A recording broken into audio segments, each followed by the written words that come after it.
आज हम सीखने जा रहे हैं टाइम मेज़रमेंट। तो आप जैसे मेरी इस स्क्रीन पे देख पा रहे हैं, मैंने एक घड़ी ड्रॉ कर रखी है पूरी की पूरी, और इसमें नंबर लिखे हुए हैं घड़ी के। तो घड़ी में जो नंबर होते हैं वो 1 से लेकर पूरे 12 बजे तक होते हैं, मतलब 12 नंबर होते हैं इसके अंदर। और इसके अंदर 3 सुइयाँ होती हैं जिसे हम इंग्लिश में हैंड्स कहते हैं, हैंड्स।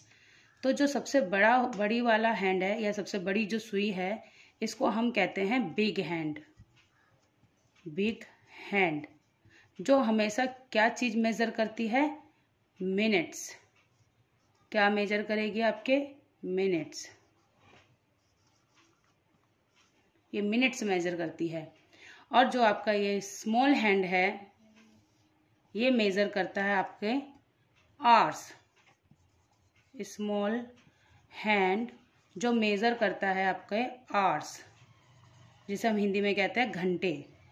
और मिनट तो मिनट ही होता है। और जो थिन जो वाली है हमारा थिन हैंड जो है हमारा, वो एक्चुअली हमारे सेकंड बताता है। थिन हैंड बताता है हमारे सेकंड्स। तो घड़ी के अंदर 3 ही हैंड होते हैं, बिग हैंड, स्मॉल हैंड और थिन हैंड।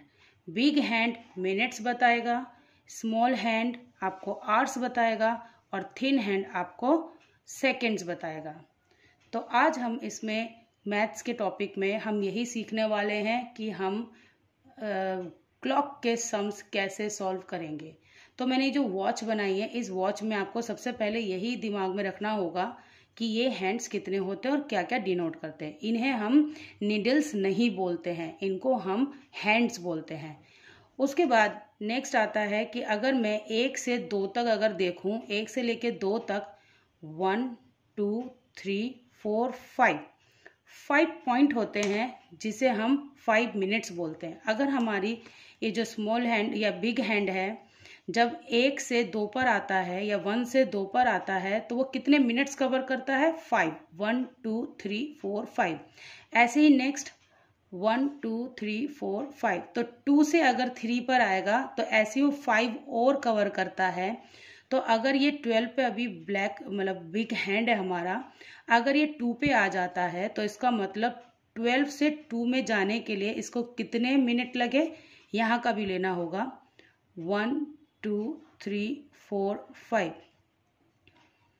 तो अगर 2 पे कहेंगे, अगर हमारा बिग हैंड 2 पर आता है तो इसका मतलब 12 से 2 तक आने के लिए 5 और 5 10 लगे इसको।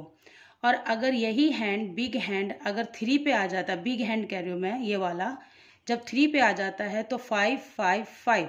तो 5 का टेबल चालू कर लो। 5 1 जा 5, 5 2 जा 10, 5 3 जा 15।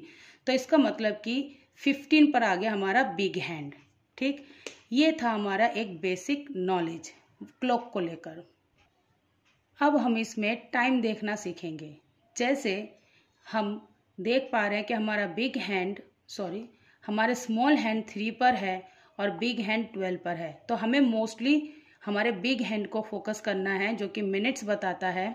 अगर ऐसा इंटरफेरेंस अगर किसी भी घड़ी में दिखे कि बिग हैंड हमेशा 12 पर रहेगा लेकिन ये स्मॉल हैंड मूव कर सकता है 1 पर, 2 पर, 3 पर, 4 पर, ऐसे मूव कर सकता है।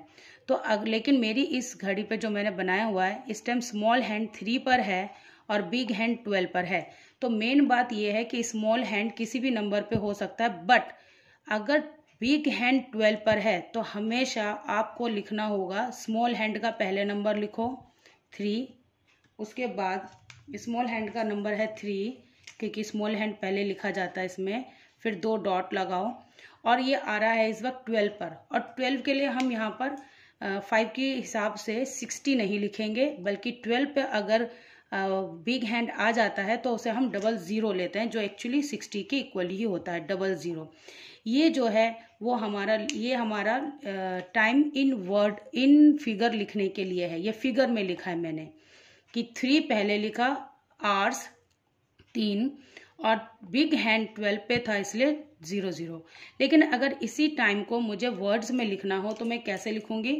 इसके लिए हमेशा हम इस्तेमाल करते हैं ओ और क्लॉक। जैसे अभी स्मॉल हैंड 3 पर है तो मैं 3 तो लिखूंगी क्योंकि आवर्स बता रही हूं मैं, तो 3 ओ क्लॉक। इस तरीके से वर्ड में लिखते हैं। ये जो ओ है और एक ये एपोस्ट्रोफ लगाना जरूरी है, तभी ये पता चलता है कि 3 पूरे पूरे बज गए हैं, 3 पूरे पूरे बज गए हैं, 3 o'clock। लेकिन इसको ओ क्लॉक नहीं पढ़ते हैं, इसको 3 o'clock, 3 o'clock इस तरीके से पढ़ते हैं। तो इस वक्त अगर हमारा बिग हैंड 12 पे रहेगा तो हमेशा हमें क्लॉक करके बताना होगा और पीछे डबल 0 देने होंगे। मैं फिर दोबारा कह दे रही हूँ, इसके सामने जो आते हैं नंबर, पहले आर्स के नंबर आएंगे। 3 पर है तो 3 आएगा, 4 है तो 4 पर आएगा। तो आर्स का जो हैंड है वो हमारा स्मॉल हैंड होता है। तो स्मॉल हैंड जिस जगह पे रहेगा हम उसी नंबर को दिखाएंगे कि इतने घंटे बज गए हैं। अब इस वाले घड़ी में जो मैंने अभी ड्रॉ करी है, इस वाली घड़ी में आप देख सकते हैं कि स्मॉल हैंड भी 3 पर है और बिग हैंड भी 3 पे है। तो इसमें मैथ्स में हम किस तरीके से इसको बोल पाएंगे ये मैं बताने जा रही हूँ, इन वर्ड और इन फिगर। तो सबसे पहले मैं फिगर में बताने जा रही हूँ। फिगर में हमेशा स्मॉल हैंड पहले आता है, मतलब मिनट्स आवर्स बताने होते हैं। तो स्मॉल हैंड 3 पर है तो इसलिए मैंने 3 बताया। उसके बाद आपका बिग हैंड 3 पर ही है तो आप 5 की टेबल से लगाओ, 5 1 जा 5, 5 2 जा 10, 5 3 जा 15। तो हमारा इस टाइम ये हो गया 3:15। ये हो गया हमारा इन फिगर कि जिस पहले आवर्स घंटों की सुई का जो है स्मॉल हैंड उसको हमें लिखना होता है, उसके बाद बिग हैंड मतलब जो मिनट्स का है वो लिखना होता है। तो ये फिगर में हो गया। लेकिन अगर इसी टाइम को मुझे अगर वर्ड्स में बताना हो तो मैं किस तरीके से बताऊंगी। सबसे पहले मुझे लिखना होगा क्वार्टर, क्वार्टर, क्वार्टर लिखेंगे। उसके बाद लिखेंगे past, quarter past. Quarter past क्यों लिख रहे हैं कि 15 मिनट जा चुके हैं तो इसको हम क्वार्टर बोलते हैं। जब 15 मिनट चले जाते हैं या 15 मिनट हो जाते हैं तो उसे क्वार्टर बोलते हैं। और चले गए हैं तो इसलिए मैं पास्ट लगा रही हूँ। तो कितने हो गए, मतलब क्वार्टर पास्ट कितने हो गए, 3। मतलब अब हमें आवर्स बताने हैं तो 3। तो क्वार्टर पास्ट 3, क्वार्टर पास्ट 3 ये इस तरीके से आएगा, क्वार्टर पास्ट 3। क्योंकि जब बिग हैंड 3 पर होता है तो ये 15 मिनट्स होते हैं और 15 मिनट्स को हम क्वार्टर कहते हैं। मतलब 15 1/4 भाग जो है इसका। अगर मैं आपको इस तरीके से दिखाऊं कि ये जो घड़ी है 4 भागों में अगर बांटी जाए तो ये एक भाग जो है, ये वाला भाग 1 2 3 4 पार्ट्स हो रहे हैं ये। तो 4 पार्ट्स में से ये एक पार्ट है जो कंप्लीट हो चुका है, जो एक पार्ट है। तो इस 1 2 3 4 इन 4 को जब हम फ्रैक्शंस करेंगे तो और भी क्लियर होगा। लेकिन 1 2 3 4 पार्ट हैं, इसलिए इसे क्वार्टर कहते हैं, 4। तो उस क्वार्टर में से ये एक भाग है, एक भाग ये कंप्लीट हो चुका है। मतलब 12 से 3 पर आ चुकी है तो ये एक भाग कंप्लीट हो चुका है, इसीलिए हम क्वार्टर पास्ट कह रहे हैं। पास्ट ये जा चुका है, पास्ट।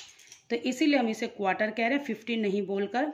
तो क्वार्टर बोल रहे हैं, ये बज चुके हैं इसलिए पास्ट बोल रहे हैं। और हमारे घंटे मतलब हमारा स्मॉल हैंड 3 पर है इसीलिए मैं इसे 3 बोल रही हूँ। तो ये तरीका है वर्ड में बोलने का, अगर 15 मिनट्स हो जाए, कंप्लीट हो चुके हैं।